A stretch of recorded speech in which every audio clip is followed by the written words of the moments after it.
Good afternoon, everyone. Charles Moscowitz, Monday through Friday, 12 noon to 1. And you're welcome to join the program. I've got Dooovid coming up at 1 o'clock, Doovid's a fellow YouTuber. We talk issues of the intersection of Judaism and Israel and American politics and faith. But in the meantime, I am doing a little open lines here, and I'm welcoming your phone calls. You're welcome to join me on these or any topics on your mind. And there certainly is a lot going on in the news, isn't there? 617-396-4958 is the number if you'd like to join the program. 617-396-4958. I've been running around this morning and I really haven't had a chance to check the news, so I don't know the latest, but overall, not good. Even Joe Scarborough, who is kind of a lackey for the left. I mean, he used to. I remember years ago, back in the late 90s. I had Joe Scarborough on one of my earliest programs. Gee, my eyebrows are kind of weird. People complain about this on TikTok. They say, oh, they're squirrely looking. Fine, whatever. This isn't a beauty contest. He was actually a pretty good conservative when he started out and when he was a Republican member of Congress. And then I think he got involved with Brzezinski, Nika Brzezinski, whose father is Zbigniew Brzezinski. And of course, Zbigniew Brzezinski is a member of the sort of the elite establishment. I mean, he's way out there on the left, and I think that kind of influenced him. Hey, how you doing? What's on your mind? I've got a. How are you? I'm good. What are you up to? Don't get me in trouble. I'm on YouTube, so don't say anything that. The what? I just would like to play some games. Oh, okay. Well, have a good one. We've got, do I know Buckley, William F. Buckley? Yeah, William F. Buckley. I generally am a fan, but I got a call here. I got a comment here. Look at this child. Yeah. Oh, adorable. We're looking at a baby here. I had one once. He won't be quiet. What? I had one once. Now she's an adult. She's 20, but I was there. I remember that. I had that. Thank God. That was wonderful. I'm sorry, I can't hear you. I can't hear you that good. Cannot hear me well. All right. Listen. Thanks a lot. Thanks for joining me. All right.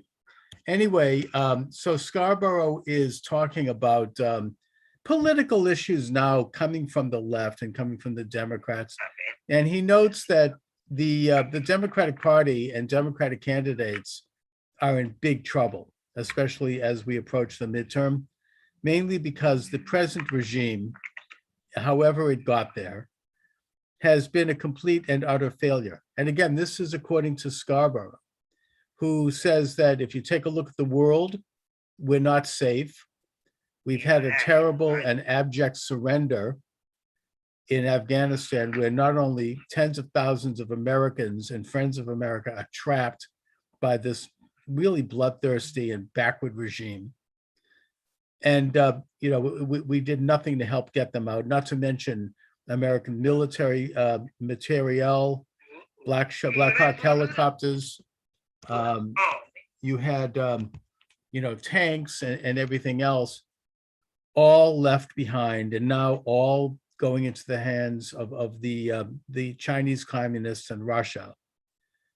On the domestic front, you have a collapse of the border on the south, and thus, more people pouring in than at any time in the past, I think, 20 or 30 years.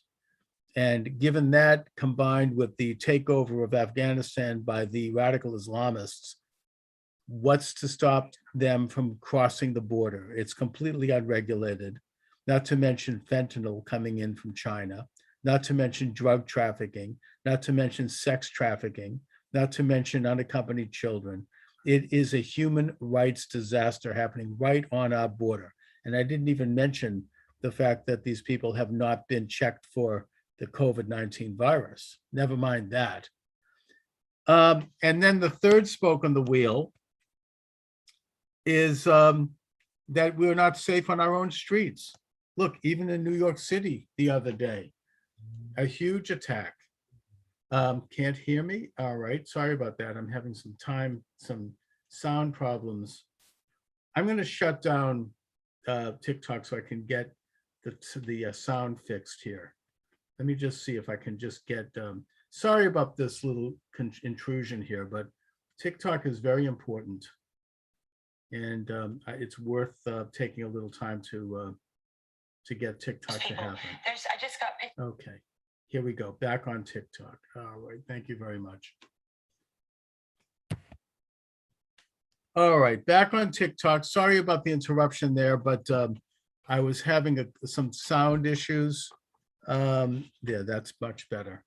All right, you're welcome to join the program. Come on down.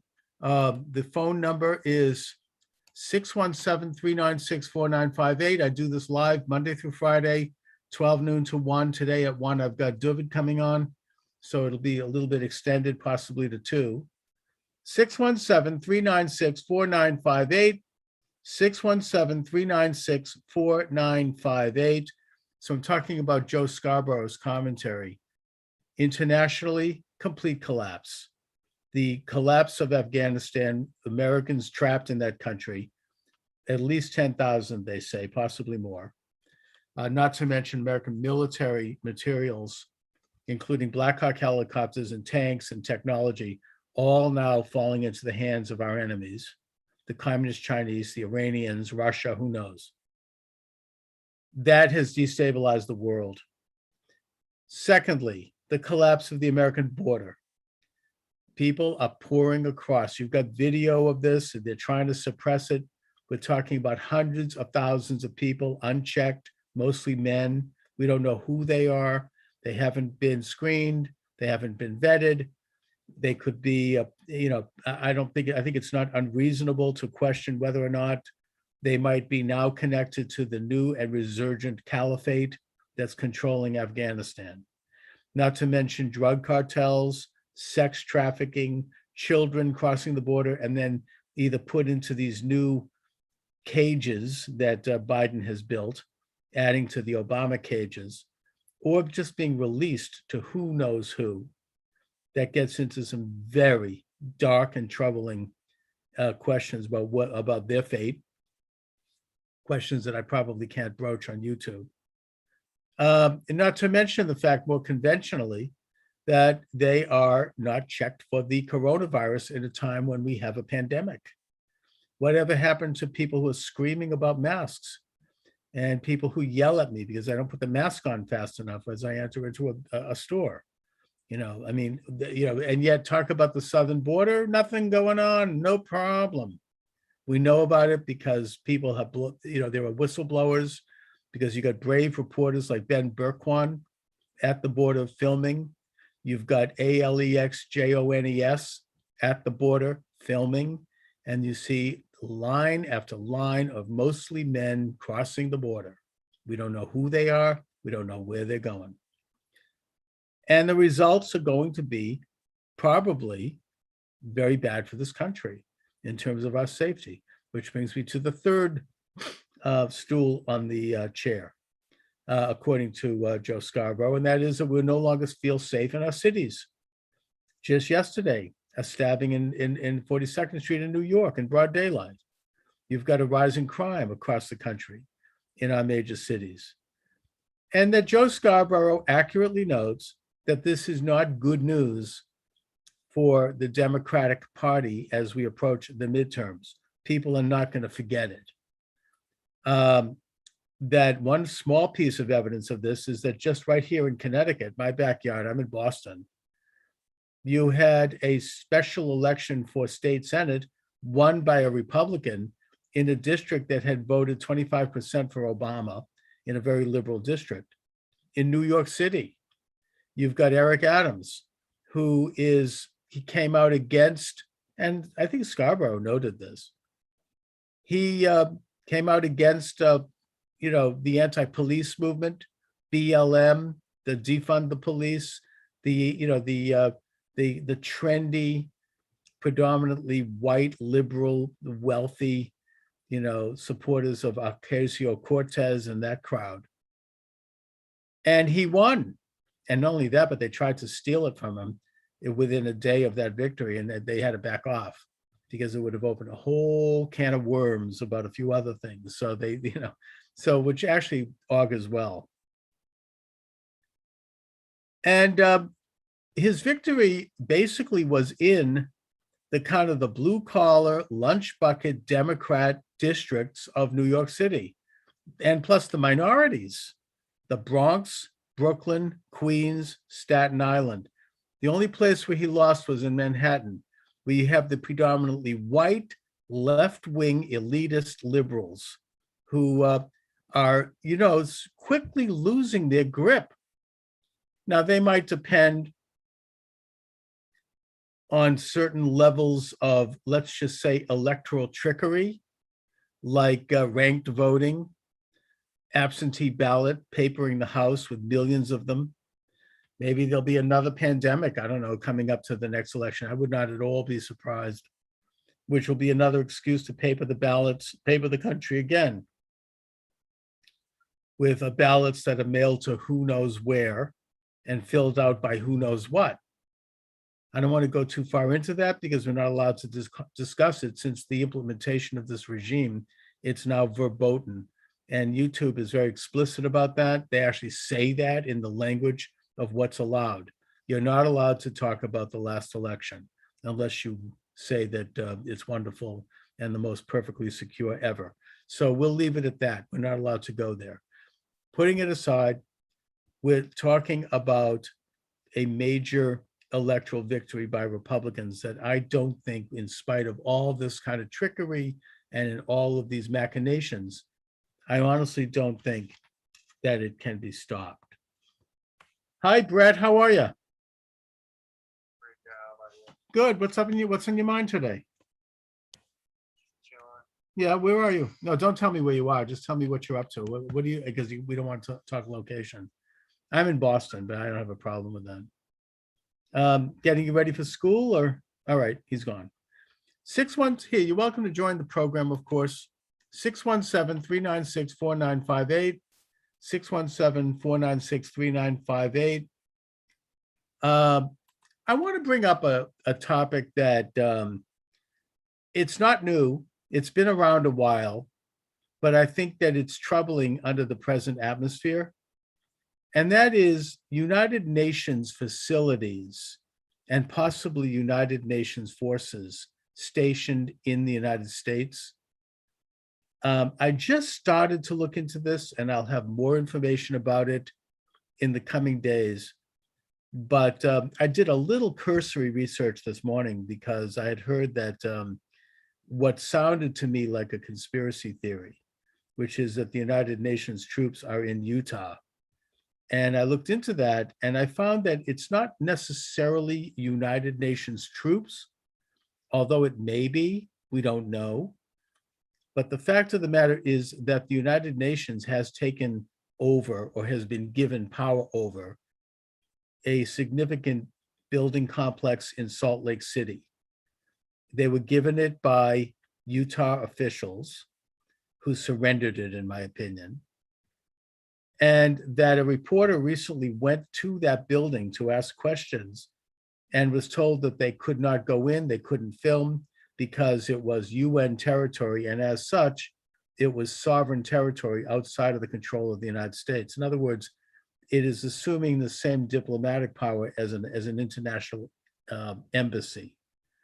We should note that, if you have an embassy in a state, in the US Capitol, or even in the state, from a foreign country, whatever it is, that embassy technically is a part of that country, leased to that country by the host country.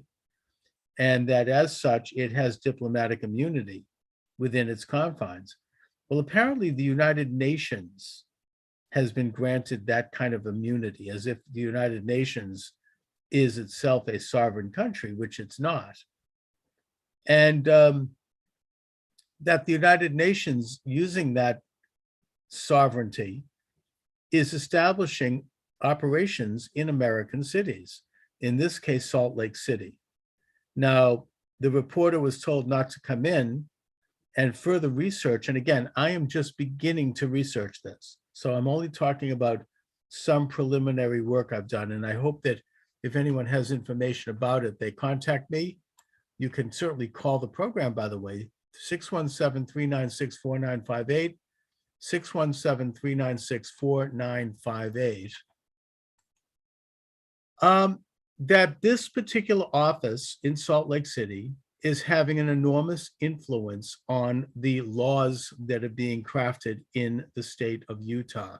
And when I talk about laws, we're not talking about laws in the constitutional sense, which is that they have to be voted upon, debated, and passed by our elected representatives in the state, that being the state house, the state representatives, the state senate, or for that matter, local elected councils of aldermen or selectmen or mayors.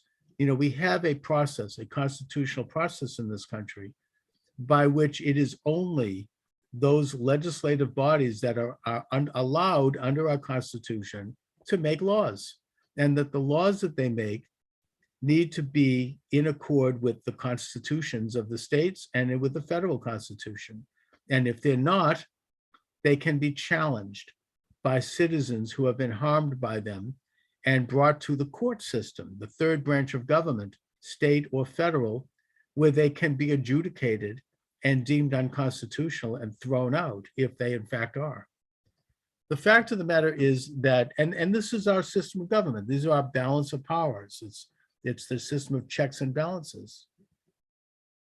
Now, the fact of the matter is that this UN office in Utah,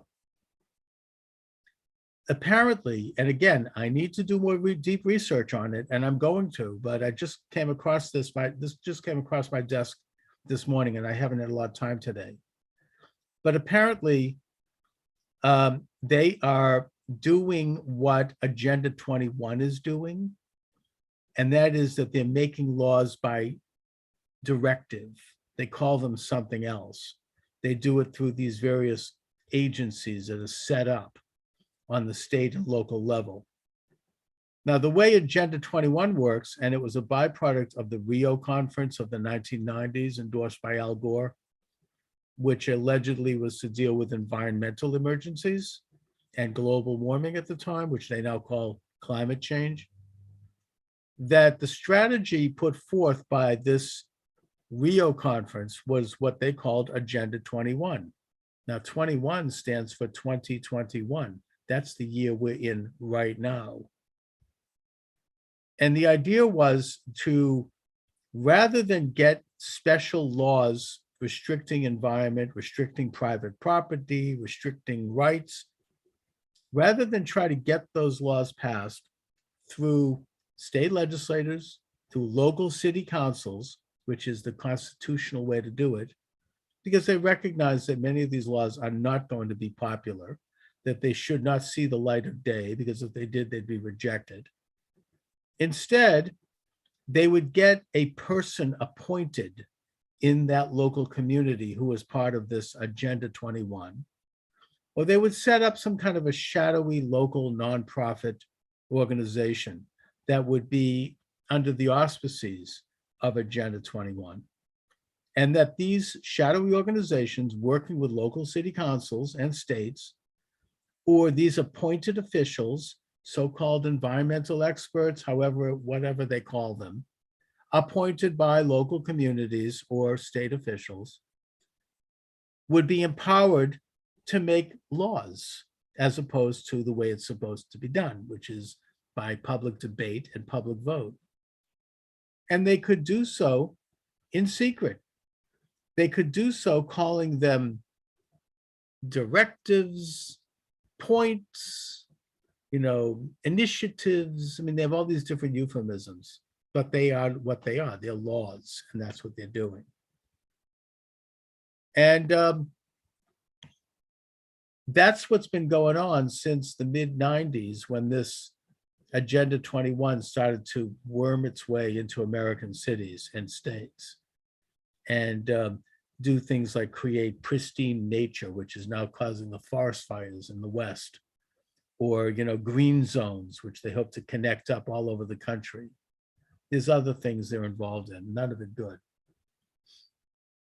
And that I suspect, and again, I'm just getting started in my research on this, I suspect that this UN office in Salt Lake City is conducting its affairs on those same lines.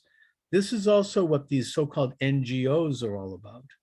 These NGOs, non-governmental organizations, which are authorized by and certified by the United Nations, they are assuming governing powers all over the world in different nations based upon the conditions of those nations and the willingness of those nations to tolerate it. They are either more or less out in the open, and they craft their agendas to try to blend into the local ethos and norms of the society that they target. And they are running these countries. They are beginning to make the laws. Whoever makes the laws runs the show.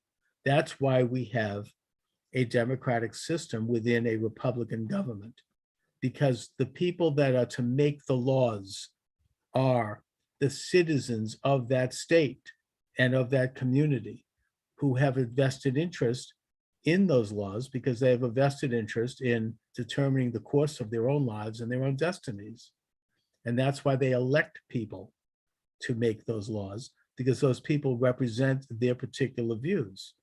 And thus they're the only legal, only lawful authority in this country, and philosophically in the world, of course, but we're talking about America, to make laws, not these shadowy groups, not NGOs, not Agenda 21, and certainly not the UN.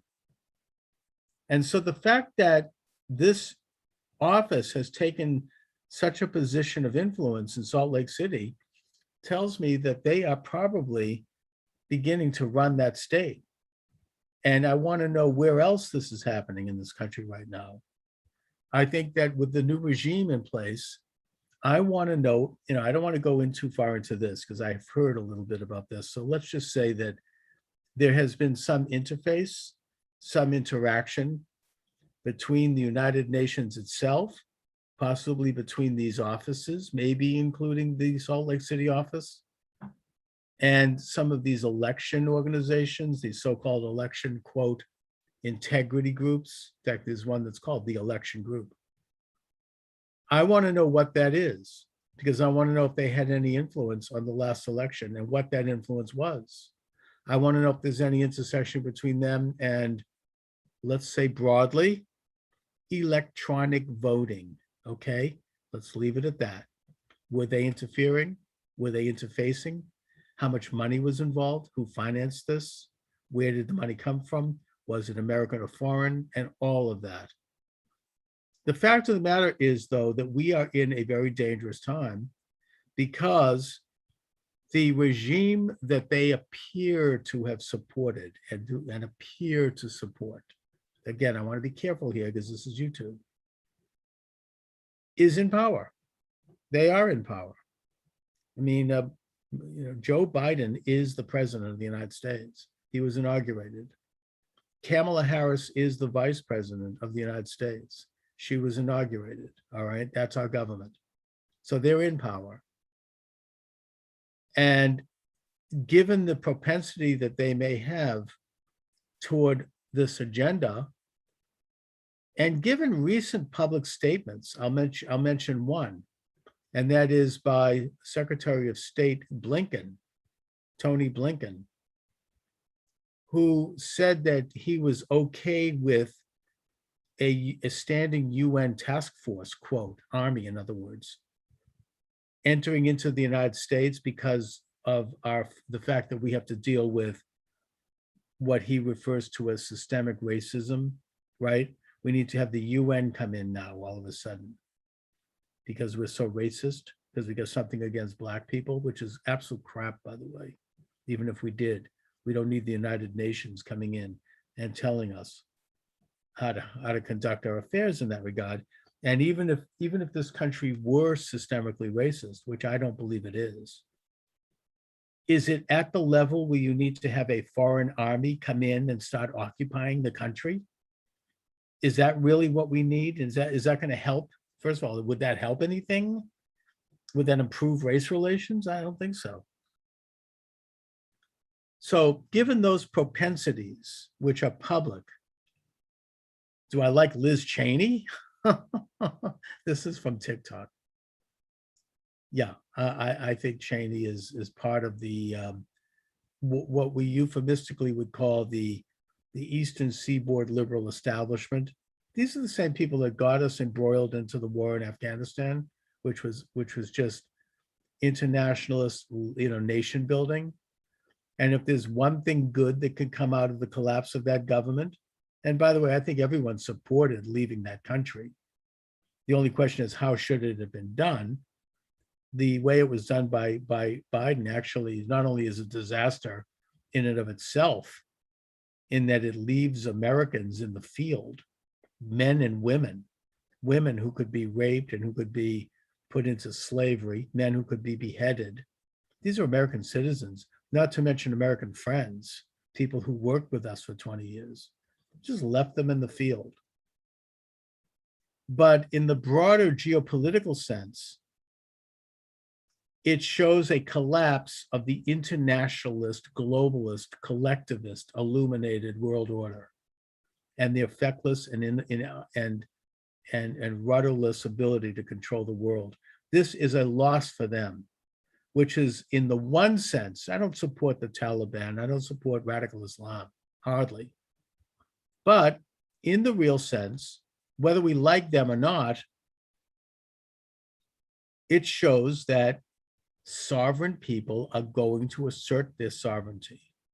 Whether we agree with the nature of their society, is a question, but the fact is that they are doing it, and we should view it as part of a broader movement, a nationalist movement, to reject these amoral, globalist, elitist bureaucrats, very much in vein with what I'm talking about here regarding the UN and Agenda 21.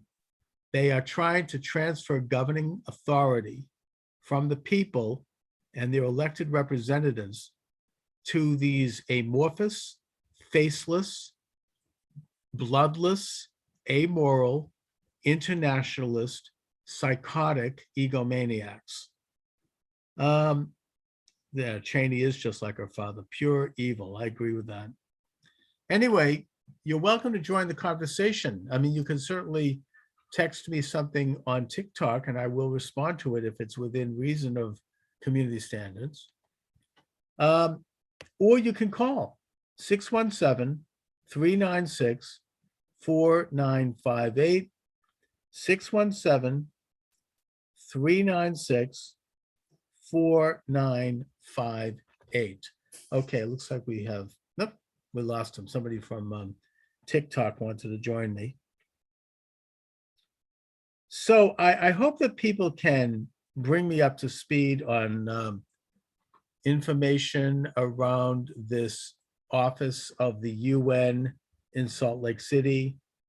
I happen to notice that a local community in Utah has actually passed a resolution condemning them. And the reason I know this is because there was an article about it on the Southern Poverty Law Center, attacking these people, calling them right wing and all that kind of, vitriol, their supremacy and all this crap, which tells me that they very well are onto something. Because the SPLC, while yeah, they do some good work in terms of categorizing terrorists inside the United States, you have to take them with a major grain of salt because they're very left and they're very political, and they will attack people who don't agree with their agenda. And I think that is the case here. They obviously love the UN and they're part of this Agenda 21 promotion. They think it's great that they might come in this country and, occupy us because we're too racist. Hamilton versus Jefferson, big power versus state power, is on its way. That's interesting. I mean, look, Hamilton versus Jefferson. I mean, Hamilton was a nationalist, but he was also a patriot. And he understood that sovereign rights come from the creator and not the state. Jefferson was an agrarian reformer. He was a states' rights advocate. He was not in favor of nationalism and national power. And he was a slave owner who was part of the Southern establishment. But he was also a patriot, and he also believed in this country. So, they both had their difference. And those differences are not really all that analogous to our various political schools of thought today, because I don't think either one of them would have been a leftist or a Jacobin, as they would call them back then. But the problem, the divide today is, I think, I guess that we could put it down to its most essential essence and say it's a division between those who believe in God and those who don't, or those who believe in man. They believe in human power as the ultimate deliverer of that which is good.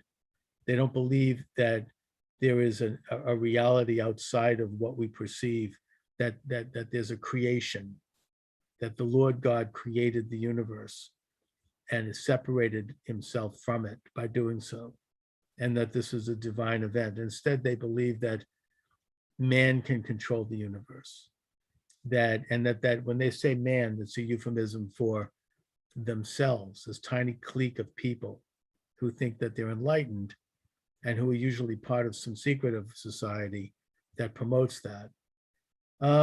Thoughts on the Pentagon report on UAP? Fill me in on that. I'm not sure I know about that. The more likes can attract viewers. Keep it up. Thank you very much. I am getting a lot of likes, I will say, on TikTok, although my viewership, my subscriptions have slowed.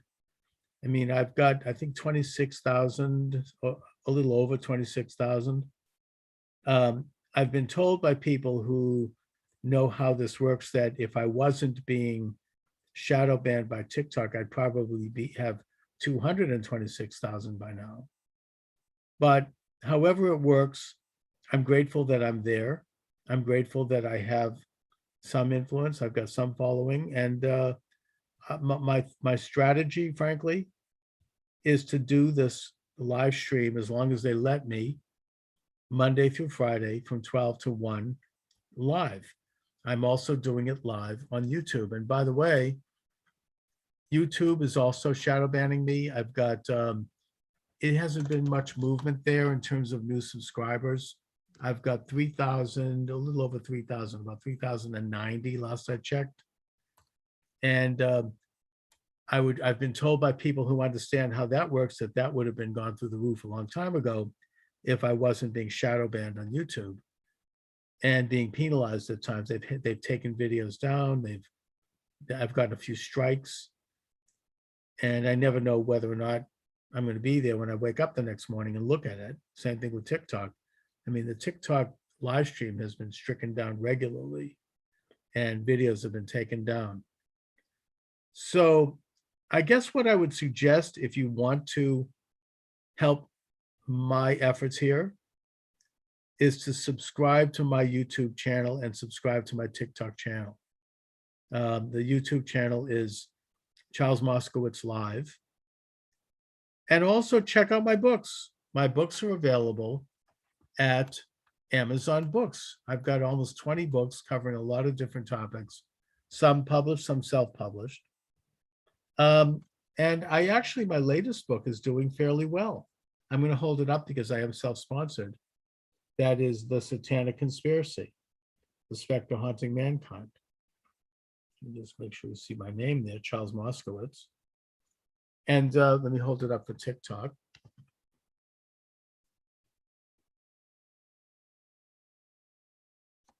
And that's available at Amazon Books, The Satanic Conspiracy. It's doing fairly well, and it gets into some of the issues that I discuss.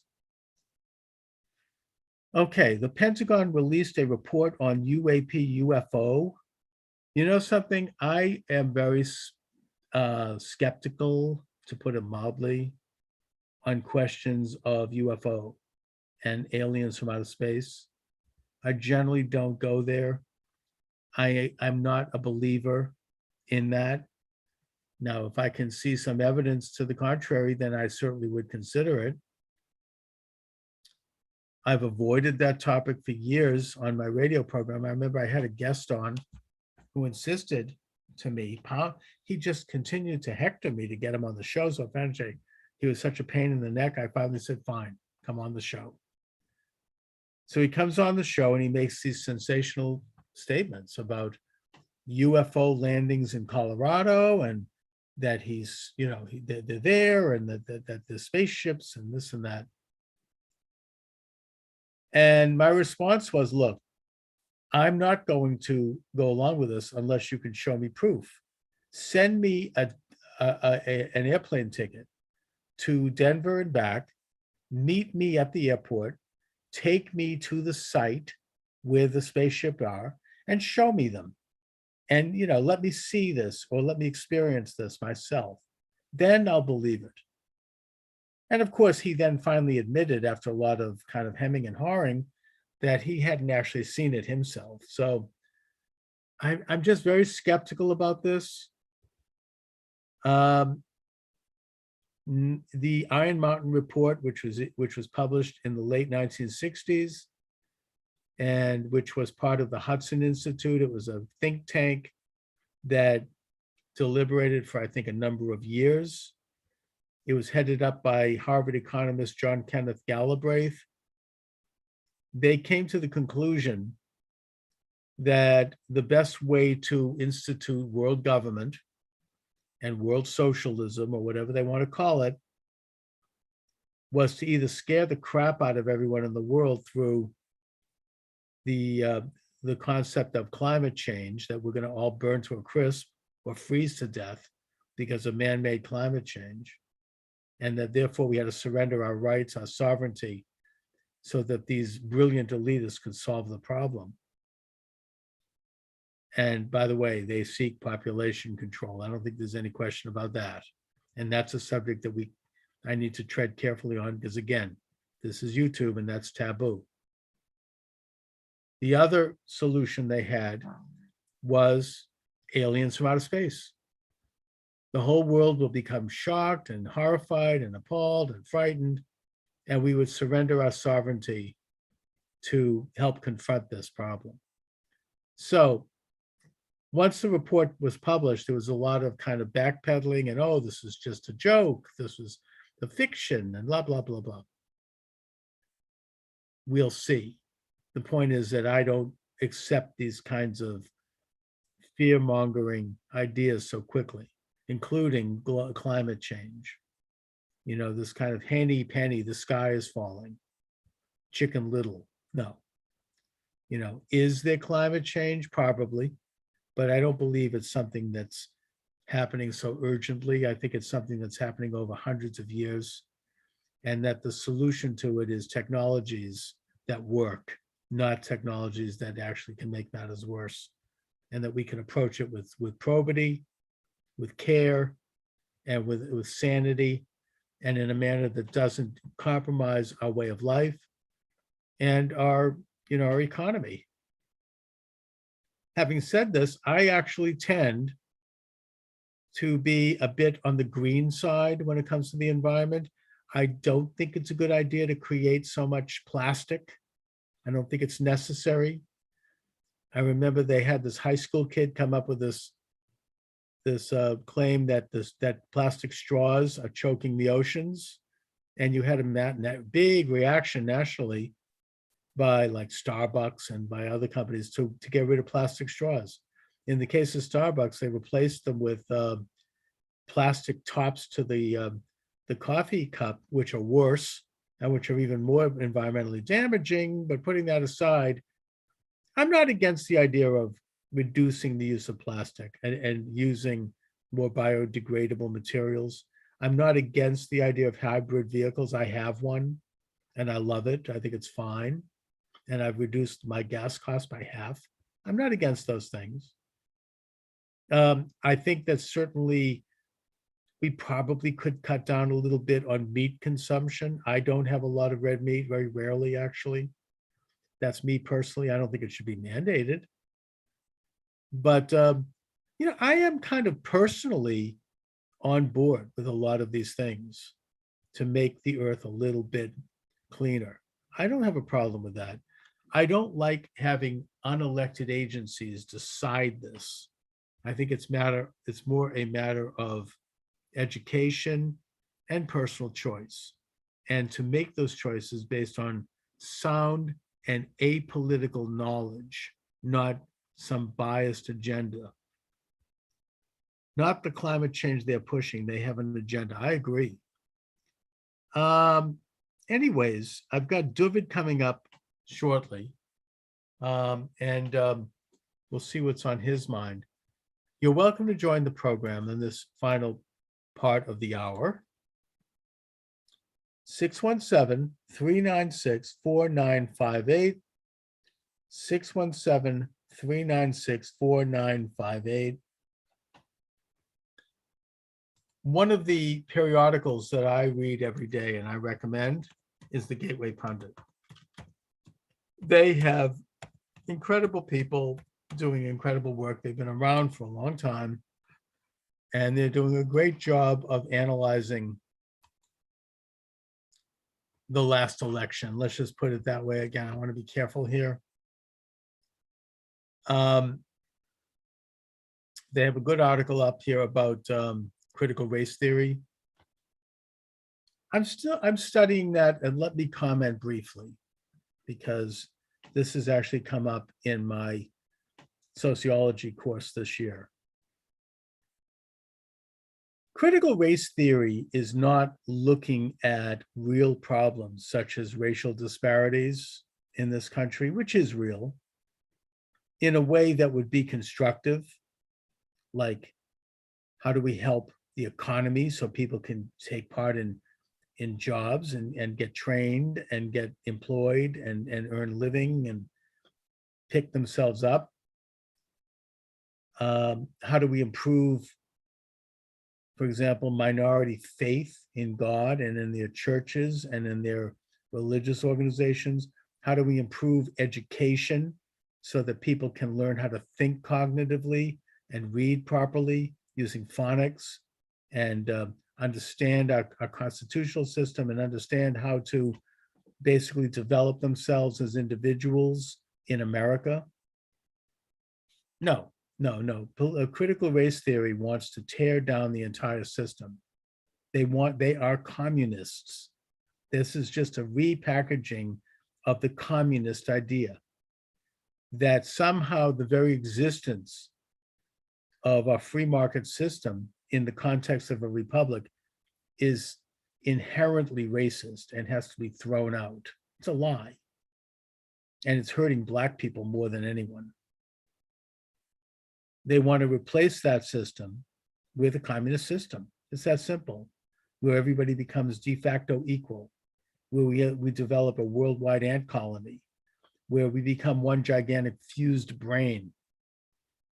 John Dewey, the early 20th century progressive educator and communist, referred to this as fusion, as opposed to the development of the individual.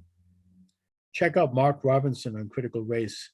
The North Carolina and the NC governor has, he's a Black man. Yes, he is interesting. I have seen a video of him actually on TikTok. What a guy. It's actually more Black people who are against this than anyone, because they're told that joining the capitalist system, becoming successful, becoming an intellect, is acting white. I mean, critical race theory says, for example, that Brown versus Board of Education, the Supreme Court decision, which got rid of formal racism and legalized Jim Crow separation, that this is somehow helping white supremacy. Why? because it invites Black people to become successful. And it strikes down the racial divisions that they depend on to create conflict. That's why. Capitalism is flawed, a Black man market socialist. Well, first of all, capitalism is not, it is flawed in the same way that individuals are flawed. It's not a perfect system. It's actually it's more of a reflection of the best interests of human beings in a free society. And human beings are flawed. So yeah, it's flawed. And yeah, there's going to be corruption. That's why we have a system. That's why there's no such thing as unfettered capitalism, or shouldn't be. In fact, the idea of unfettered capitalism is and ought to be viewed as false as communism. Capitalism needs to be in a context of a limited national government of representatives who regulate things so that to kind of keep the excesses from overtaking us, because you're going to have corruption, you're going to have greed, you're going to have ambition overblown, you're going to have people who engage in sin. That's part of life. So capitalism, in order to work as a economic and as a governing ideal, needs to be tempered by representative government, which reflects the will of the people and which protects us from each other. I'm not an unfettered capitalist. I'm no longer really even an Ayn Rand libertarian. I think maybe I used to be 10 years ago, perhaps. I think that capitalism has to be tempered by moral standards based on belief in a God and based upon practical standards that are expressed by elected officials who hold up the idea of a free market and freedom as the ideal, but sometimes temper that ideal when it threatens the free market and the free rights of other individuals. From a market point of view, it's fundamentally inefficient. Oh, I disagree with that. It is fundamentally efficient from a market point of view because it allows the free market to decide what is needed and what isn't based on supply and demand. And that system is what the Wealth of Nations, Adam Smith called the secret hand or the hidden hand of the market. But I will say that Adam Smith got one thing wrong, and that is that he kind of separated moral standards from the market. The market has to be based upon moral standards. In fact, that's why Marx admired Adam Smith, because he had removed an understanding of the market from moral standards and from national interests. It all became a matter of just whatever people wanted is the ultimate virtue. And that plays into the hands of someone like Marx, who wanted to weaponize the economy to the degree that it would tear down moral standards completely and and national states, and replace it ultimately with a collectivist one world ant colony. That's also the goal of the critical race theorists. They're using Black people as cannon fodder in their communist revolution. Anyway, and that's capitalism. If you have money, you have power. And if you have power, yes, you have power with money, but that power can be checked by a system of objective laws that respect the fact that every individual has sovereign rights, is an image of God, basically. All right, what else is going on in the news? Before Dooovid comes on, let me give out the number. Maybe we have time to take a call.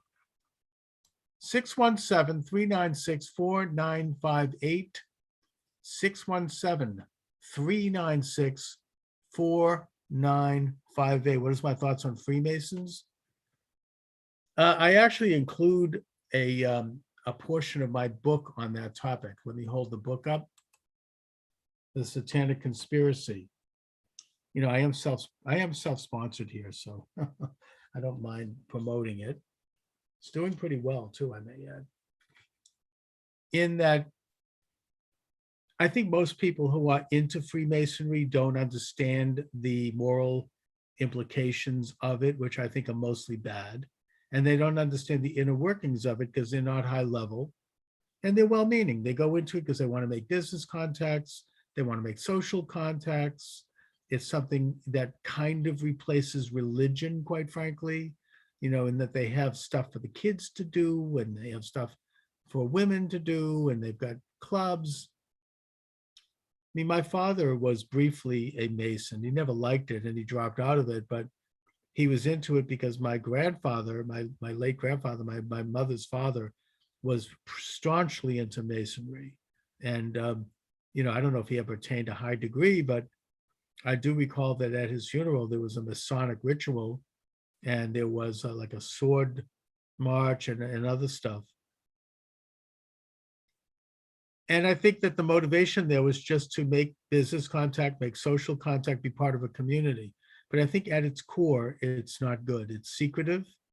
If you look at the oath of Masonry, which I publish in my book, it requires that people swear allegiance to the Masonic lodge over their own life, over their own family, over their own country.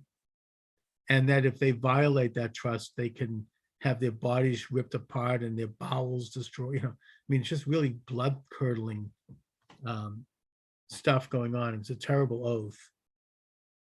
And I think that there should not be any place for that in a free society. We should not be taking oaths to anything. I mean, I've only taken 3 oaths in my life. The first one is to my wife on our wedding day. The second is to my country when I pledge allegiance to our flag. And the third was to the Boy Scouts. That's it. I mean, I'm not interested in some secret society. I don't think it's good, frankly. Now, that doesn't mean that there isn't a place for secrecy. There is.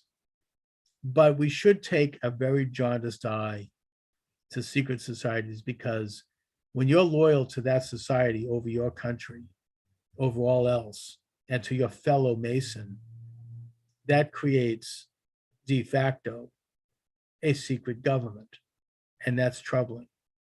So that's my thoughts on Masonry. We have the resources and space to house and feed every American citizen. Yeah. Do I think Freemasons do human sacrifice? I have no idea. They're secret. I don't know what they're doing behind the lodge. So the answer to that is I don't know. That's the problem. We don't know what they're doing. We know that the Bohemian Grove is somewhat of a Masonic summer camp for primarily Republicans, apparently. And thanks to the reporting of ALEXJONES and the footage, they've been somewhat exposed, and it's not good what they're doing. So we'll leave it at that. We are currently going broke. Look, this is another piece of the agenda of this regime. Spend trillions of dollars, borrow the money from the Federal Reserve, and hand it out to their friends, hand it out to left-wing organizations and interest groups and left-wing foreign dictatorships and left-wing organizations that promote left-wing ideas like ending the difference between men and women, integrating the girls' bathroom, a number of other things like that. And we're going to pay for that because that's a lien on our life. It's a lien on our future. It is a compromise on the value of the working man's and woman's dollar. And that's why it's more expensive to go to the gas pump now, to get to groceries. The cost of hamburger, the cost of everything has gone up because the value of the dollar has gone down. So if you have a dollar that purchases a dollar's worth of goods, and that dollar is worth less, then you have to raise the price. All right, we're joined by Dooovid. Dooovid, how are you? Hey, excellent. What's happening with you? I mean, I'm doing the live open lines program in advance here. There's a lot going on in the world right now. Let me show you something positive. My garden. Oh, I gotta okay. take the earpiece out for a second, but I'm a gardener. I made Nice. marigolds and zinnias. I got 4 of these flower garlands. Beautiful. But, I used to give away at events. I used to go to things. I learned it from my Hindu friends, and I've been doing it myself. And I haven't really been going anywhere because of COVID-19. But my garden's just overflowing. So I thought Well, maybe I'd just give them away at the vegetarian restaurant. I've noticed that you have a lot of that on your websites, and you have these beautiful garlands, and in a way, everything, because of the rain season, is greener now, at least in this part of the country, probably in Detroit. I know that's not the case in California with the forest fires, but There's been less sun, and because Michigan is in one of the regions where it's not expected to warm, but there's going to be increased flooding and increased wind speed. So the temperatures have not been exceptionally warm. It's only been above 90 degrees a few days this whole summer, and it's been cloudy, and it's been God forbid, like the power outage, 60, 70 mile an hour winds multiple times. Last week it was like 3 inches of rain, a few times right now, like flood level. Same here in Boston. We're having a lot of rain. Has been a very rainy summer. Of course, with the forest fires being what they are, you have the mainstream media claiming that this is due to global warming. Now, I'm not saying it is or isn't, because I'm not a scientist. Everyone else thinks they're a scientist. People are walking around saying this. Is there evidence of that, do you think? Yeah, I took, civil engineering. I took a university course in environmental engineering. I read a few hundred pages of the IPCC report. I think there's overwhelming evidence of global warming. The evidence that it's caused by carbon emissions and man-made phenomenon is less than the recorded temperatures.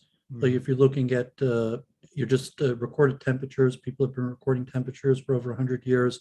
It seems quite clear that we've already increased at least half a degree Celsius, maybe a degree Celsius. Is that enough to make a significant difference in terms of creating massive forest fires around the world? I think so. I mean, you could do basic calculations like the amount of water that air holds, or the melting of the ice caps, solar sea rise. But yeah, half a degree. And one thing that's global average. So Michigan right now has had a cooler summer than average, and it could be places that are hot might be 2 or 3 degrees warmer. So that's just an overall global average. And certainly the amount of emissions we're putting into the air, the science is relatively clear of the effect of these things to quantify it. And but I've been to the power plants, like we have our cars. It's not, it doesn't take a conspiracy theorist. I mean, there's obviously misuse of science and the implication to policy and wasting money. But obviously everything that we do in the industrialized world puts out carbon emissions, because it's all based on combustion, coal and oil. And when that's burnt, there's carbon dioxide released into the air, and also global deforestation.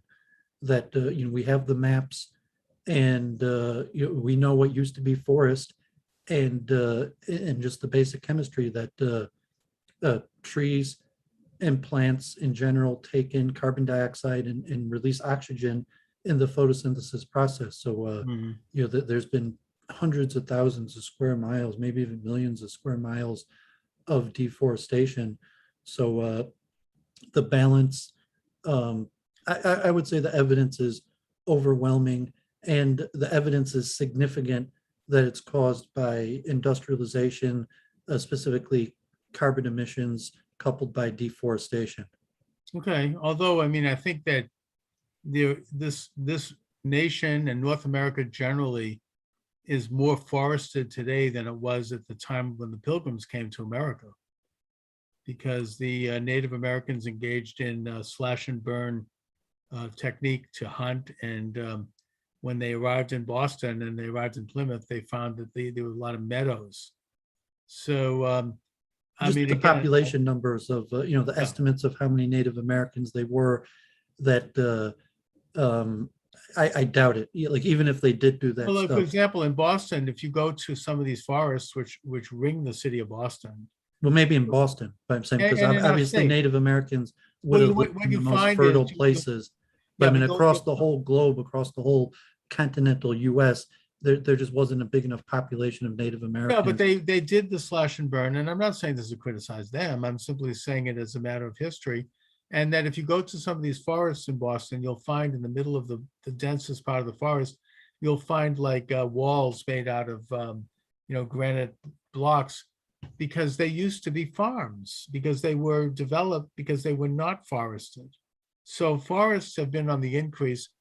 And I think that, I don't know, I just recently had Gregory Whitestone on my show, who gave an alternative scientific view on this. I'm not a scientist, so I don't really comment, but my general impression is that, yeah, there probably is some global, it makes sense to me that there would be maybe some global warming due to carbon emissions, but that it's not this pressing urgency. I mean, it's something that's happening in centuries. It's not causing terrible things right now. It's slow and it's incremental, and that if anything, the world was in a cooling phase right up until the late 1970s, when it started to shift onto a warming phase, which tells me that a lot of this sort of thing, warming periods, cooling periods, is natural and is just part of nature. It's part of the normal course of events. But let's talk a little bit about anything going on with Israel and about with Jewish politics. I mean, Just you know, quick in the chat, Ricardo is asking your opinions on Curtis Yarvin. I'm not even sure if I'm familiar with him, but that's just in the YouTube chat. Curtis Yarvin. Yeah, I'm not familiar with him in the YouTube I'm chat. not familiar either. Send me a note about it. Tell your chat person to send me an email about it, charlesmoscowitz@gmail.com, and I'll look into it. I don't have any information about it either way. But I saw an article in it's the anti-Israel press, frankly, which claims that they've probably been claiming this since 1948, that American Jewry is no longer as supportive of the state of Israel or of the Zionist mission as they once were. And now there is a debate in Israel. And I don't know if again, the source is not good. I think the source is pro-Palestinian. The author's name looks like it's a Palestinian name. But he claims that there's a debate in Israel about whether or not the future of Zionism is going to lie not with American Jews, who are basically turning away from it, but with fundamentalist Christians, particularly, that they are the future of Israel, that they're the ones who are going to support the Zionist enterprise. Do you think there's a social trend in that direction, Dooovid? I mean, that does seem to be the case, quite frankly, with you. Yeah, I mentioned that. I mean, I told you the survey by the American Democrat congressionals that 25% of Americans think Israel is an apartheid state, and we talked about that a few weeks ago. 25% of American Jews might think that. Yeah, I mean, that percentages are actually higher among American Jews, but yeah, I mean, we've been talking about the conflict of interest, group strategy between American Jews and Israeli Jews, and it's probably going to exasperate as generally American Jews will take a more universal strategy, and Israeli Jews will take a more particular strategy. They'll take a more nationalist strategy.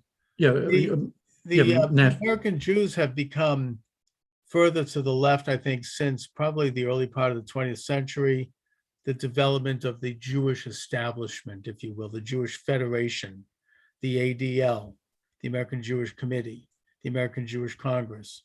These groups are pretty much solidly on the left to varying degrees.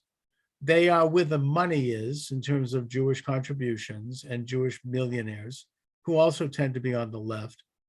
And they tend to not only call the shots in terms of what is promulgated and what is, we are told, represents American Jewry, but they also tend to suppress and marginalize anyone that doesn't agree.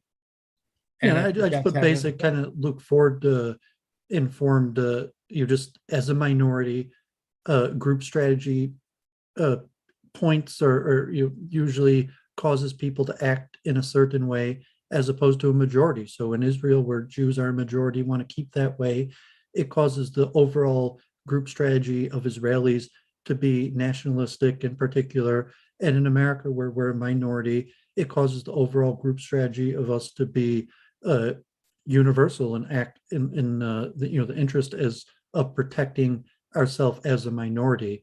And just looking at that overall basis, as said, basically all minorities are on the left. And and so Oh, that's not true. Israel's a right-wing country because we're a majority, and therefore we're on the right. And in America, we're a minority, so we're on the left.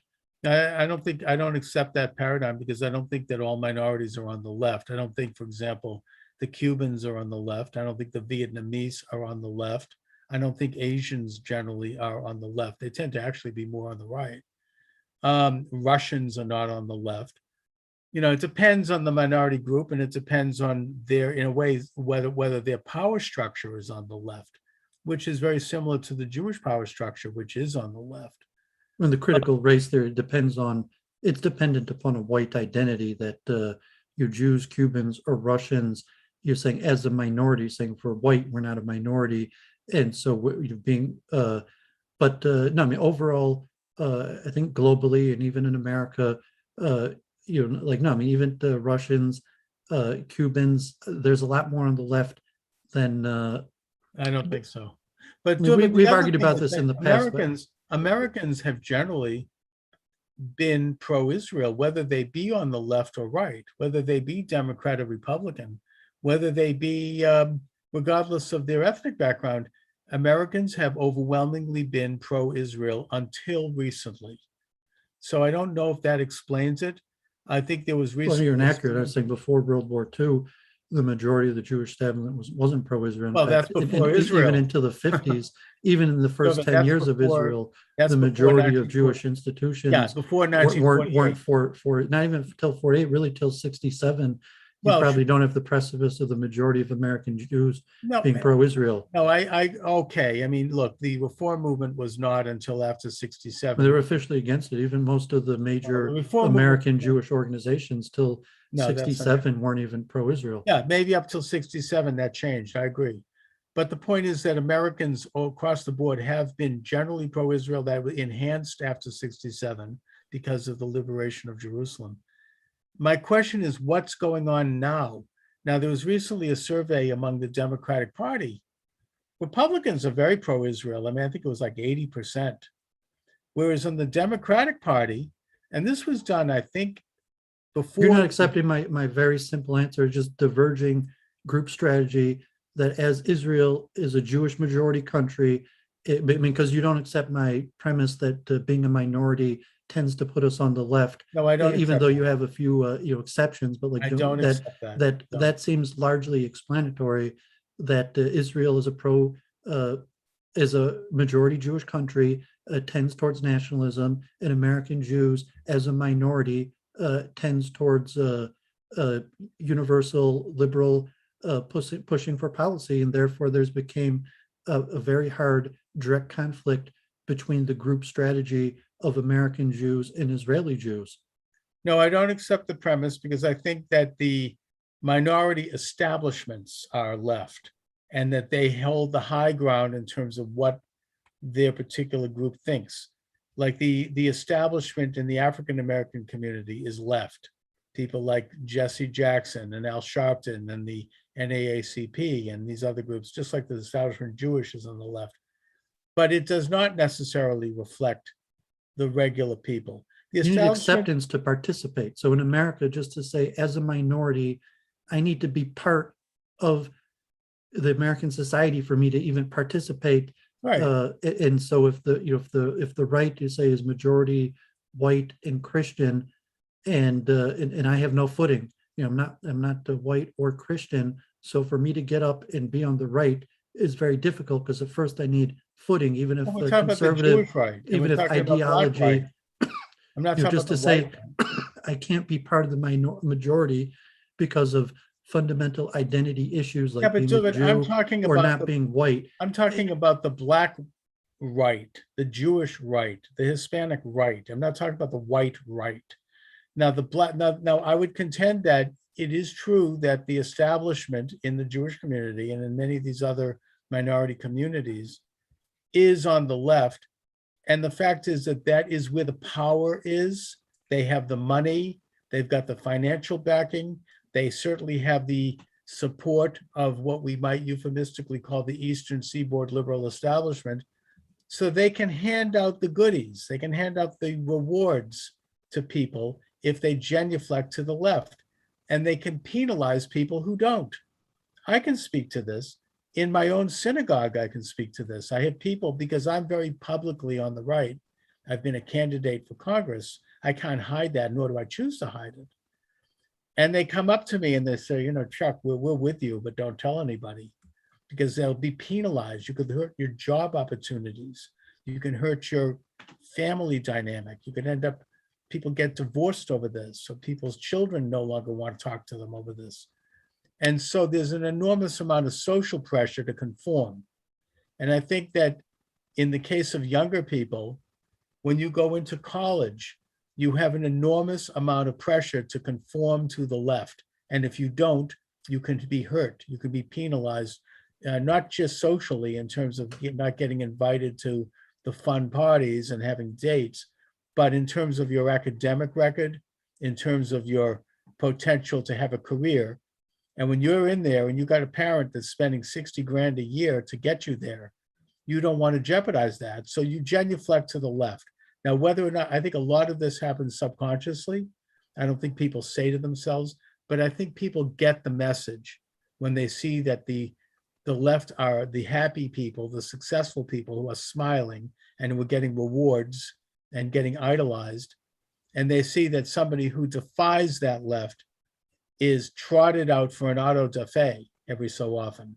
So they get the message subtly and they conform accordingly, because it's part of human nature to want to go the path of least resistance. We want to get through life and we don't want to have problems. And I understand that if I were in that position, I might be that way myself. I'm not in that position. I don't give a crap what they think about me, because I'm outside of the establishment. I always have been. And so I do whatever the hell I want to do. So it's easy for me to say, because I don't care. But if I'm in the establishment, I'm at Tufts University, I'm worried about the anti-bias police coming down and knocking on my door, because I'm there and because I'm trying to make it in the world. So I understand those forces. And I think that's why they're moving against Israel, not because they actually are against Israel. I mean, look, the Communist Party of the United States up until the 1980s was pro-Israel. If you read, I've read articles in the Workers' Weekly World, which I sometimes look at, and they've said, we support the state of Israel. That's changed. And I think that it has to do I don't see with, why it's not obvious to you. I mean, because there's just fundamental tenets of conflict and group strategy that the direction of Israel and American Judaism are at severe odds. And you say, okay, well, that doesn't mean you have to be anti-Israel. how are they at severe odds? But in question, what it What means to be a interests are we Jew. at odds with? Well, I think it's, I mean, the things that in polling, the huge vast majority of Israeli Jews are in favor of, and the huge vast majority of American Jews are against. and we're Things talking like about why. And mandatory I'm saying military that- service, the definition of what it means to be a Jew, multiculturalism, integration, intermarriage. Intermarriage in Israel is illegal, and in America at this point, the majority of American Jews are intermarried. Mandatory military service, the overwhelming majority of American Jews are vastly opposed to anything similar to mandatory military service. But in Israel, that's one of the strongest issues that the vast majority of Israelis Obviously. support. I mean, there's these because they have to, reform in secular Judaism, that the vast majority of American Jews have a liberal reform approach to Judaism, and in Israel, it's not recognized as even a legitimate approach to Israel. I'm saying there's just huge conflict in So you're group saying that strategy. American Jews don't think that Israel should have mandatory military service? Yeah, I mean, it's a clear I mean, what are conflict they in group. thinking? It's a Israel's under clear attack. conflict in group strategy, where what it means to be a Excuse Jew me. in America is at odds with what Well, it America means is not to be a under, Jew in Israel. So you could say you have a nuanced, you're a complicated thinker, and you could look at that's very different simple. group strategies. But to your average American Jew, when they look at the mirror and see a Jew, and then they look at And Israel they think Israel and should see not be Israeli, defending itself. and they see that has almost nothing in similarity. In fact, it's an opposition. And same with I Israel. mean, I When in think Israel, American, they look in the mirror and see Dooovid, what it I means to think be a that Jew. They don't see American Jews. They see, and it's not, I'm saying it's larger, greater forces that, that causes that your average Israeli, just is reacting to their own group interest, and your average American Jew is acting to our overall group interest. And it's just naturally putting each other at odds. yeah, but I would hope that, I mean, if American Jews are trying to, And you don't even Ameri- accept that as somewhat obvious, like the answer to your question is somewhat obvious, that yes, there's a conflicting group strategy between what it means to be a successful Jew in America and in Israel, and there's almost an impeachable conflict of interest. well, I mean, I would hope that most American Jews are sophisticated enough to see that there's a difference between living in the United States and living in Israel. I mean, we don't have people showing up at pizza parlors and blowing themselves up to kill as many Jews as possible in this country, at least not yet. Whereas in Israel, they do. So I think that I would hope that most Therefore, Americans, we have a different group strategy. So you say, right, we are, okay, it is a different that Jews in strategy, different but one areas doesn't have adapt to respect differently, the other. I but, mean, they're situational to the conditions where we live. If you live in Needham, or if you live in, I don't know, Ann Arbor or some of these nice communities, you're not as worried about a terrorist coming in and blowing your head off as if when you live in Efrat. The point is that I would hope that American Jews are able to be sophisticated enough to see that there are reasons for these differences and that it is different. everyone's got their really reasons. different I'm than being saying American. Palestinians got their reasons too. Saying everyone's got their Sure. reasons, but at some point, group strategies are so divergent that there is no overall collective Jewish group strategy that includes American Jews and Israelis, just like there's no overall group No, strategy look, I that don't includes think- Palestinians and Israelis, But I because would their hope that group strategy American is so Jews- divergent that just like I would hope that Israelis and Palestinians would see that their overall group strategy, they need to work together, but they don't, because the group strategies right. are And so I would hope divergent that- that's what's happening between American and Israeli Jews. The group strategies are just so divergent that we're seeing each other at odds with I each don't other think as it's opposed to a comparable. collective strategy. I would hope that American Jews, I mean, without any hope, are- you accept my answer is logical. That's like, of course, there's a divergence. Of course, American Jews are turning against Israel. Why are you even surprised? no, because I mean, would you might hope- hope, but it's saying like you All hope, right, like, let just me like you phrase hope it Messiah is Let going me to come. phrase it differently.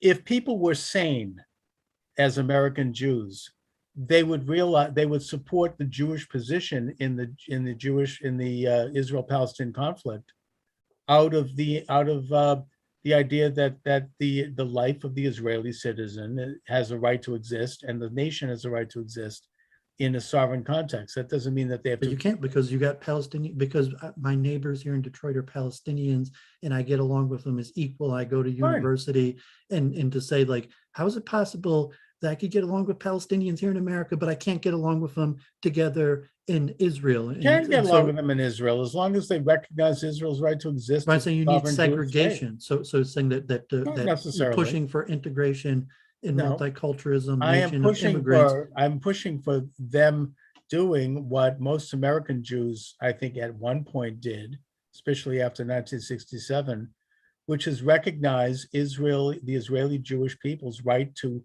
exist in a sovereign Jewish state. Now, that doesn't mean that they can If they you flip resolve this on the conflict Afghanistan, with if you were an Afghani here in America and you're saying, I support the Taliban overthrow of the U.S. Puppet Afghani government. And I'm very excited now that the Taliban are going to be running Afghanistan. But at the same time, I like America and I'm a Republican here and I support Trump. But back home in Afghanistan, I'm kind of glad that the Taliban won. Fine, as long as they're not trying to aggress against the United States, they have a right to that opinion. The Taliban So it's similar is a national with movement. Israel. It's like, saying look, that the like you're Taliban saying you support the represents- Taliban in Afghanistan, but you also consider yourself a patriotic American. Yeah, I mean, look, the Taliban is a nationalist Afghanistani movement.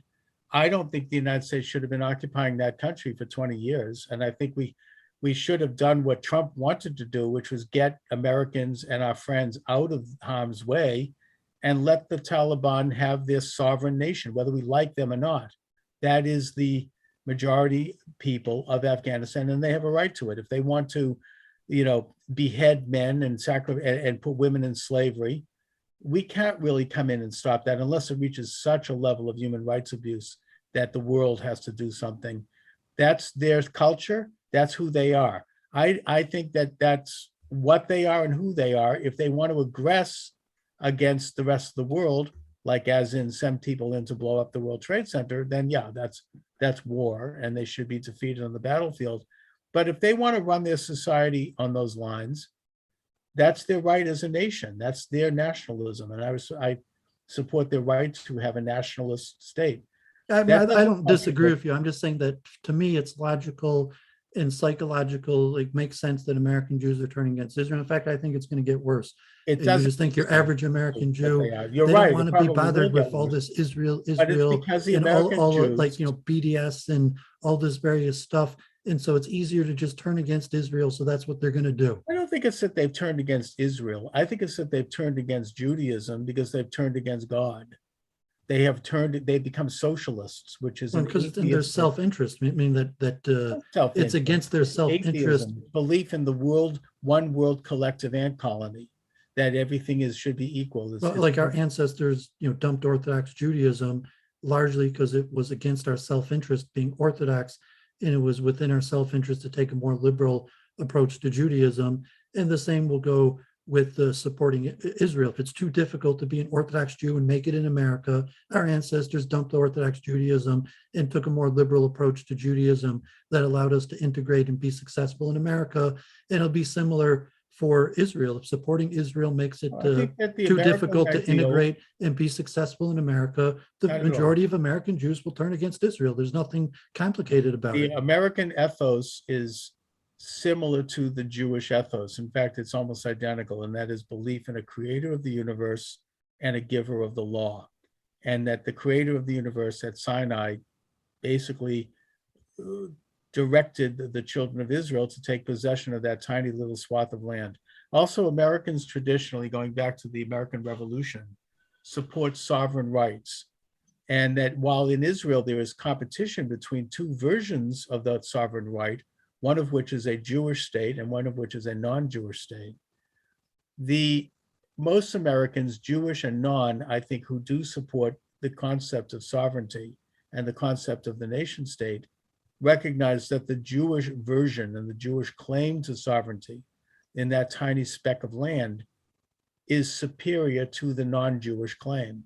Now, that doesn't mean that the non-Jewish claim, i.e. the Palestinian claim, is completely invalid. It's not. They have their claim. I understand it. We have to make you're making a higher call to responsibility or duty. I mean, I remember, just the local, Jews do the local Zionist synagogue and the rabbis that would occasionally make their pitch that you should pick up and move to Israel, the Israeli shlichim. Well, that is the Jewish, and they would say straight up, it's not in your self-interest. Your life is going to be harder.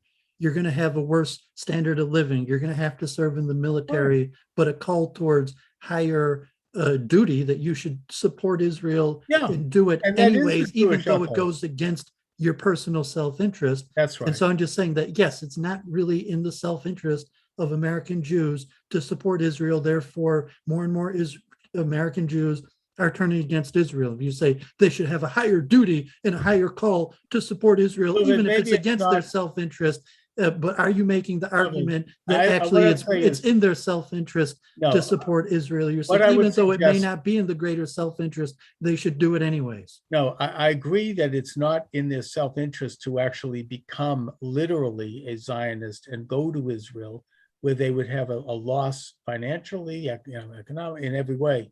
Even It's a just, harder but I was thing saying it's to becoming do. like that, even just to support Israel. But no, I would draw a differentiation And between you're saying that even just to support Israel in America, supporting that Israel. yes, it means not- if you're going to lose your friends, if you're not going to be How allowed are into those social friends? clubs, How you should friendly still are they? support Israel in America. yes, And your absolutely. average American Jew is like, I don't Absolutely. want to lose my friends. I No, don't want to tough- not be tough allowed boogie. into social They clubs. should I have don't want to some have moral people hating me. backbone. Therefore, they should just have turn a against shred of Israel. conscience and some moral backbone, which means that, yeah, you might lose a few friends. Yeah, it's not such a big sacrifice to self-interest. You really, in this country. But it's A increasing. sacrifice to self-interest, yes, going to Israel. But I as get the that. number of I would be Palestinians in America hypocritical if I said increases, otherwise, because I'm not going to Israel. But supporting Israel publicly in this country, yeah, maybe you might lose a couple of friends, but it is not anathema to your self-interest. Look, well, I at mean, this the was the very- sacrifice is becoming This more. was the very thing that The level, because you haven't been in university for decades, the level of penalty for supporting Israel in America is increasing. No, you have to sometimes take a basic moral and rational position that might cause you to lose a few friends. That might I cause would- you to lose your life even. No one's why people being killed to support Israel. Well, I'm saying, yes, I'm saying that, yes, I would continue to support Israel even if it cost me my life. And not just if it cost me a few Is there an friends in my example of this livelihood, country of even someone if it who- cost me my life. Dooovid, And then you're saying your can average you give me an person, example of someone in this country who is losing their life because they support Israel? well, no one is at this point. Thank you. Now, look, this I mean, is the same- maybe if you include the violence, if you say that, yeah, they would the kill next you time there's anyways, that, Dooovid. I mean, no You one think that died. you think that anti-Semites who are killing Jews care whether you support Israel or not? Yeah, Look, the I think point- that no, they the don't. last war In in fact, they'll Israel, people probably- were getting The first beat people up they in the probably street. would kill would be the Jew haters. People were getting hating beat up in Israel- the street. Jews. People were getting beat up in the street. Yeah, You know, not the because last- they're in the supporting last few Israel, months, but because they're specifically Jews. because of the war No, because in they- Israel. Yeah, and because they're Jews and they find some other excuse to kill But I mean, the Jews, sacrifice wasn't just losing a few friends. The sacrifice was getting beat up in the streets. which they would have been beaten up because they're Jews. Well, Jews were that's beaten up in the unclear. I'm saying street. that the Yes, evidence it is is that clear. the almost I can all of speak those to that in terms almost of all of those attacks were my own specifically grandparents' related. generation. They suffered that kind of violence before the state of Israel, and they were not pro-Israel. They suffered it because they were Jews. That's why they Not because- assimilated and took a more liberal approach to No, Judaism. they didn't. They were very pro-Israel, actually. But I mean, that's why they but look, assimilated and the switched same from argument- orthodoxy to conservative No, or and the more liberal. Orthodox, no, the Orthodox largely became pro-Israel, not all. But I'm saying the that's point why, I'm because of making is that this- anti-Semitism, your ancestors assimilated and took a more liberal approach towards Judaism in order to fit in No, to they took- American no, they society. took- Yeah, but they also were very proudly Jewish, and they didn't, they were, and very proudly pro-Israel and openly so. But I say, Now, if you're this a was man the of very- honor, you're saying even if the price comes to getting beat up, even if the price comes to martyrdom, it's not going to matter. You're a man of honor. But just from the level of self-interest, that the price of supporting Israel I don't has think that- became higher over the last few decades, and it's if increasingly the price becoming of higher. supporting Israel means that we have to face that kind of oppression, then we have to figure out how to expand support for Israel rather than shrink away and sell out. And also, this was the same, can I get in a word here? This is the same argument that was used. Because you're when- preaching, you're not talking about why people do what they do. You're preaching to what people should do. I don't As agree. where that other, I'm just saying that pro-Israel like it's means human you- nature you in sacrifice. psychology that people are doing what people do, as where you're preaching and telling I'm people not what they should preaching. do. I'm disagreeing with your contention that being pro-Israel means you have to sacrifice your life and your family and your being pro-Trump means that, frankly, but being pro-Israel doesn't, at least not yet. And the day it does is a day when we're I'm saying the amount of sacrifice is increasing, and therefore And more therefore we American should Jews sell are out turning and- against and Israel because focus- they don't want to make that Yeah, we sacrifice. should sell So out. it's and basically focus on obvious serving. why American Jews are turning Right. against Israel, because they don't want to Yeah, make because they want to increasing sell levels out of and they want to sacrifice. support the establishment and. Because they don't want to make agree with increasing the levels Arab of side. sacrifice. Yeah, they want to support the Arab side because it's easier and because they're selling out fine. The point I want to make, if I can get back to it, is this was the very argument that was used against President Truman when he decided unilaterally to recognize Israel in 1948. He was advised not to do it by the entire Eastern Seaboard establishment, by the Council on Foreign Relations, by the Secretary of State at the time, George Marshall, by the Secretary of Defense at the time, James Forrestal, by the academics, by the business community, by all the internationalists. They said, don't do it because it's going to cost America money. It's going to cost us oil. It's going to cost us relations with the Arab world. The Arab world has all the oil. They have the money. Israel has none of that. We can't do that because it's not in our self-interest. And Truman almost unilaterally saw a bigger picture there and was willing to take the risk for a moral cause and recognized Israel. And that's why Truman, the next day, the president of Israel, Chaim Weizmann, compared him to Cyrus the Great. That's why he handed him a Torah. And Truman wept at the time. It was a very emotional meeting. That's what you have to do sometimes. You have to take a moral stand that maybe risks elements of your self-interest briefly. You have to assess those risks, and maybe most people don't have the backbone to do that. But if we're going to have a free society of sovereign citizens, you have to sometimes take that risk. Yeah, and I think that the fact that the Jewish establishment is selling out Israel down the river and Jewish men, women, and children in Israel, putting them in harm's way, in that there could be another Holocaust, just because they are not comfortable, because they need a little self-interest. Maybe they might lose a few friends. That tells me not everything I need to know about American Judaism, but everything I need to know about liberal, left-wing, illuminated American Judaism and how it has completely lost its soul. That's what it tells me, to the extent that you're right. And I'm not saying you are completely, but yes, you are right in that that is a growing trend. And yeah, they feel very righteous and very comfortable selling Jews out and selling Judaism out as a faith that's based on belief in a God. Anyway, Dooovid, let's talk about something else. So we don't have to argue also, but I'm saying just factually, there's also not the establishment Jewish community, but more the younger Jewish community, probably more people that are children of intermarriage and grew up more integrated, but actually feel a moral call that they feel Israel is committing injustices and standing up against their own. Yeah, they're insane. The young people, that is, the left has always drawn. Look, Dooovid, there's no. That's not the Jewish establishment, because the Jewish establishment is not really standing up, to Israel in that way. But you have a part of the youth partially the that Jewish are actually trying to stand up to Israel and accepting that Israel is committing injustices. It's partially the Jewish establishment that refuses to even mention the word Israel in their synagogues. But yeah, it is the left. But none of the Jewish establishments are actually standing up to Israel, claiming Israel's committing injustices. No, they're not, because it isn't. But the point is that younger people, you're quite right. They do tend to be gravitating toward utopian movements, always have. The Nazis drew most of their following from college-age people, younger people. That was their base of support. Same thing is true with communism. Same thing has been true with radical Islam, people who are killing Jews. It tends to draw its support from younger people who don't really have the gravitas or the intellect or the character, quite frankly, to have been developed enough to understand the ways of the world and morality. Younger people are more susceptible to the radical, agitprop of people who are operating at the top. And they're generally just as opposed to the American Jewish establishment. I know Jewish people like this. I say those people are usually just as opposed to the American Jewish identified establishment. Publicly as Jews because it bothers them that they might be seen as a little different. So they're breaking their neck trying to conform and assimilate and acculturate into a leftist society. They've embraced it both in the literal sense in that they've become it and they've rejected Judaism and belief in God, or they just want to be part of this movement that has all these neat little answers and that has good-looking girls and that has, success potentially in their careers, and they sell out. That's why, in my opinion, because they don't have the sophistication or the intellect to know otherwise, or their personal character, and probably neither did their parents at some level.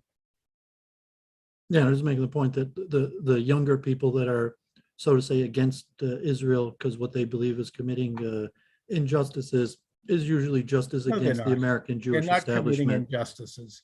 But I Israel don't want is to argue the not point is saying committing that that's what they injustices. think, but they're They might- also, they're they're not usually just, perfect. I mean, you can't just let No, me say Israel what is- these people think without I'm arguing telling you what arguing they against don't care what they about say. injustice. I was saying, or but else they'd be they're talking usually about- equally against the No, they American don't Jewish care about- establishment. Dooovid, they don't care about injustices, or else they'd be talking about people showing up at pizza parlors and killing as many Jews as I'm not possible. so opinionated. I'm just saying what they They say. I care don't need to give about my their opinion basic on whether they're thing. right and wrong. No, I was well, making the point that they're also against the They don't American believe Jewish in establishment. injustice. There are two reasons why they're against Israel. Number one, because it's sovereign state and they're against national sovereignty. They believe in a one world ant colony. They think that nation states and borders and national cultures, those things are anachronisms that are based on prejudice and inequality and oppression. Number one. Number two, they reject Israel because Israel is a nation that is Jewish. Whether or not the Israelis believe in God is beside the point. The fact is that Israel is based upon a God-believing ethos that believes that there was a God who created the universe and who was the giver of the law. And they reject that in the same way the communists have always rejected that. It has nothing I wasn't to do trying with to comment or justice. explain their behavior. I was If it has just pointing something out, to do with I was justice, just pointing then out why that were they're they equally against the supporting American when Jewish establishment. the Nazi socialists in Russia murdered 20 million people? Why are they supporting Cuba, which put it before firing squads, tens of thousands of people and oppressed homosexuals, by the way? Why are they supporting communist China? They don't You're care about critiquing their justice. beliefs. That This wasn't. is an ideology. I was trying to end the point. You're Anti-American, critiquing their beliefs. That anti-ownership, wasn't my point. anti-God. The only point I was making is that they're equally against the American Jewish establishment.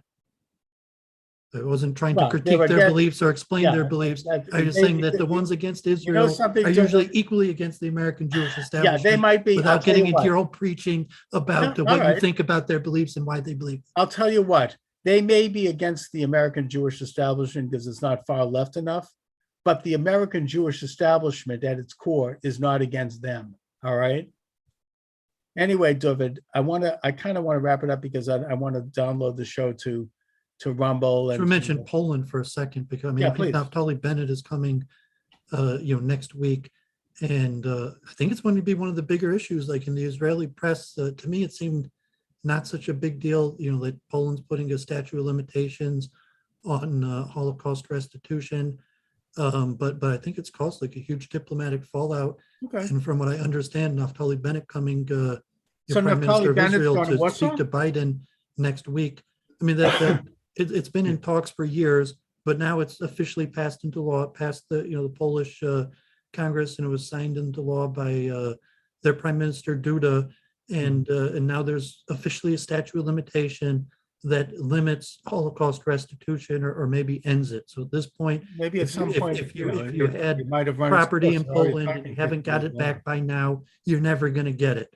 And All right, this that's causing a a huge controversial diplomatic question. fallout. And I think it's one of the main issues that Bennett is coming to America on to seek the Now, U.S. help. is Bennett going to Poland or is it just America? He's coming to America, saying that Okay. there's been a fallout in diplomacy. Poland's about to end the Holocaust trips. They've recalled their ambassadors. And as I said, terrible. Naftali Bennett's coming to All right, America. well, And I think the number one issue he wants to discuss is Poland stopping Okay. No, Holocaust that's restitution. terrible. I don't know a lot about it, Dooovid. I admire Poland, but I don't think that they're right about that. Anyway, Dooovid, what do you have coming up on your show? Nothing much. I just been doing week in review. You I saw you had Roger Perlman on, who we Yeah, talked good man. to. Really And that's enjoyed it. more my speed. I'm not a preacher type, more analysis. I'm Right. more live and let live, saying this is what people believe, this is what No, it's I'm interesting. not going to prescribe to people. But Send me, yeah, send so me, more. send me potential guests and I'll interview them. I thought he was very good. I really thought that was a very worthwhile conversation. Yeah, I read through his books and but so Jennifer's moved and she got hit her 1,000 subs, and so she's been doing kind of like science and math streams So Ask her if she'd contact me because I might want to hire her for. I mean, she tried to contact you multiple times, but yeah, I mean, you have her on Please as a send guest. me an email. That's the best way to do it. charlesmoscowitz@gmail.com. I Okay, haven't great. seen anything from her. So have a great week and All stay right, safe. Dooovid. These numbers, COVID-19, it's looking Yes. bad and it's looking like we could be in disastrous situation. The numbers are so high. Yeah. You're moving into the school season starting, Rosh Hashanah, the high No, holidays, it is very bad. and the cold season, and the uncertainty of how well the vaccine is going to work. God forbid, the worst really could be ahead of us, unfortunately. I look, it is very concerning. All right, Dooovid, thanks.